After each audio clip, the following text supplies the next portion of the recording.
السلام علیکم۔ آج میں آپ کو 9 محرم الحرام کے دن کا ایک اہم عمل بتانے لگی ہوں۔ یہ عمل آپ نے 9 محرم الحرام والے دن کسی بھی ٹائم کر لینا ہے۔ بہتر وقت یہ ہے کہ آپ یہ عمل مغرب کے ٹائم یا پھر فجر کے وقت پڑھیں۔ آپ نے پڑھنا یہ ہے کہ سورہ اخلاص کو 9 مرتبہ پڑھنا ہے، اور 9 مرتبہ اس ترتیب سے پڑھنا ہے کہ جب بھی اللہ الصمد آئے، اللہ الصمد کو آپ نے 9 بار پڑھنا ہے۔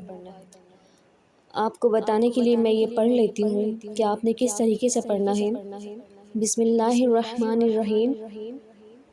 قل هو اللہ احد اللہ الصمد اللہ الصمد اللہ الصمد اللہ الصمد اللہ الصمد اللہ الصمد اللہ الصمد اللہ الصمد اللہ الصمد لم یلد ولم یولد ولم یکن لہ کفوا احد۔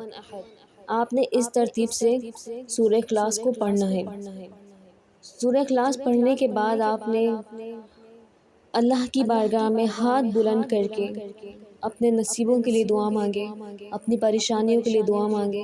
آپ جس چیز کے لیے دعا مانگیں گے انشاءاللہ وہ ضرور پوری ہوگی۔ ویڈیو اچھی لگنے پر لائک اور سبسکرائب کرنا نہ بھولیں۔